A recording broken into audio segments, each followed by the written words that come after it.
Baş nazir İrakli Qobaxidzenin rəhbərlik etdiyi hökumətin koordinasiya komissiyası ərzaq məhsullarının, dərmanların və yanacağın qiymətləri üzərində işləyəcək. Qərar komissiyanın ilk iclasında qəbul edilib. Komissiya üzvləri qarşıdakı həftələr üçün fəaliyyət planını da müzakirə ediblər.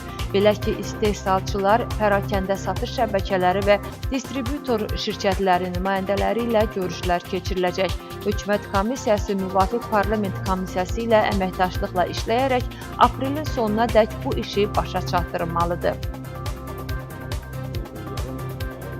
Təbii ki, ölkədə elə bir qiymət müəyyənləşdirmə standartı olmalıdır ki, cəmiyyətimizə mənfi təsir etməsin.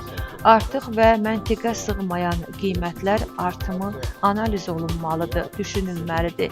Qiymətlər təbii və məntiqə uyğun olmalıdır.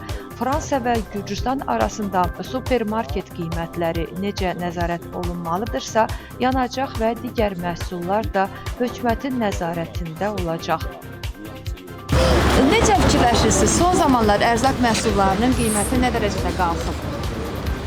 Ədalsız qalxıb. Haraya gedirsə o qabaqçından baxanda qiymət çox razıdır. Bəs necə fikirləşirsiniz? Bu qiymətlər hökumət tərəfindən nəzarətdə saxlanılmalıdırmı? Anadır. 100%. Hökumət həmişə cəmaatın çalışır, cəmaatın qarşısına qalsın, cəmaatın dediyini yerinə yetirsin. Bunun nəzarətsiz olub da yəqin ki, ona görə də bu işlər baş verir.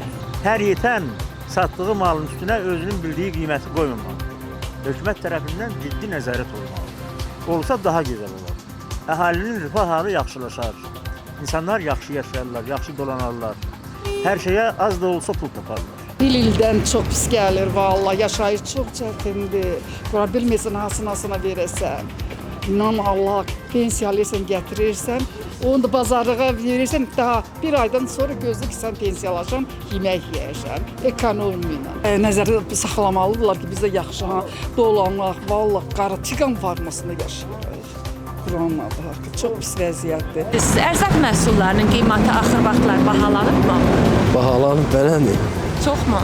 Yox, elə səndən bahalanmır. Və necə fikirləşirsiniz? Hökumət tərəfindən nəzarətdə saxlanılmalıdırmı bu qiymətlər? Yaxşıdır, yoxsa. Nəzarətdə saxlanmalıdırmı hökumət Bəli, tərəfindən? saxlanmalıdır. Hökumət nəzarət eləsə inə bilərmi? İnər, bəli.